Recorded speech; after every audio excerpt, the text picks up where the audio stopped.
اس sub types کی ہم بات کرتے ہیں مزید، یہ بالکل صحیح حدیث ہے۔ ایک حدیث کے مطابق رسول اللہ صلی اللہ علیہ وسلم نے ایک قسم کے جنوں کا ذکر کیا جو حمل گرا دیتے ہیں، آنکھوں کی بینائی کو ختم کر دیتے ہیں۔ یہ اس حد تک خطرناک بھی ہو سکتے ہیں جنات کہ یہ مس کیریج بھی کر دیتے ہیں، عورت کا حمل بھی گرا دیتے ہیں، اور کالے جادو کرنے والے جو جادوگر ہوتے ہیں وہ انہی کا استعمال کرتے ہیں، اور یہ آنکھوں کی بینائی بھی جو ہے وہ لے لیتے ہیں، اور یہاں تک کہ گردے بھی فیل ہو جاتے ہیں جن پہ کالا جادو ہوا۔ تو ظاہر ہے دیکھیں نبی صلی اللہ علیہ وسلم نے فرمایا کہ جن جو ہے شیطان وہ انسان کی رگوں میں خون کی طرح دوڑتا ہے، تو جب یہ خون کی طرح رگوں میں دوڑیں گے تو دوائی خون میں ہی جاتی ہے نا، پھر یہ دوائی بھی نکال لیتے ہیں، پھر دوائی کا بھی اثر نہیں ہوتا، پھر کوئی ریزن نہیں ہوتی میڈیکلی، اور پھر بھی انسان بیمار ہی رہتا ہے۔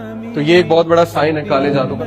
یہ عام طور پر دھاری دار سانپ کی شکل میں ظاہر ہوتے ہیں۔ ان کے اسی نقصان کی وجہ سے رسول اللہ صلی اللہ علیہ وسلم نے نصیحت کی کہ جو بھی سانپ اس سے ملتا جلتا ہو اسے مار ڈالیں۔ دھاری دار سانپ جو ہے اگر آپ کو نظر آئے، آپ اس سے 3 بار پوچھیں کہ جن ہو تو چلے جاؤ، جن ہو تو چلے جاؤ، اگر نہ جائے تو مار دیں، چلا جائے تو وہ جن ہے، لیکن اس سے پہلے پوچھ لیں، کیونکہ ادروائز پھر دشمنی مول لے لیتے ہیں۔ اس کے بعد کیا بتایا گیا ہمیں؟ کیا انسان جنوں کو دیکھ سکتا ہے؟ اللہ تعالیٰ قرآن مجید میں فرماتے ہیں کہ وہ اور اس کا قبیلہ تمہیں ایسی جگہ سے دیکھتے ہیں جہاں سے تم انہیں نہیں دیکھ سکتے۔ یہ ہمارا عقیدہ ہے کہ جنات کو ان کی اصل شکل میں ہم نہیں دیکھ سکتے، کیونکہ اللہ تعالیٰ نے انہیں آگ سے بنایا۔ ہاں ان کی دیگر جو شکلیں ہیں جیسے سانپ ہے، کتا ہے، خوفناک سی شکل ہے، یا کسی انسان کی شکل میں وہ آ گئے، لمبے سے قد میں آ گئے، پچھل پیری، چھلاوا، عجیب و غریب شکل میں آ گئے، وہ ایک الگ بات ہے، لیکن ان کی اصل شکل میں ہم انہیں نہیں دیکھ سکتے۔ لیکن جنت میں وہ ہمیں نہیں دیکھ سکیں گے، ہم انہیں دیکھیں گے، الٹا حساب ہوگا۔ یہ بھی حدیث ہے کہ جنت میں ہم انہیں دیکھ سکیں گے، وہ ہمیں نہیں دیکھ سکیں گے۔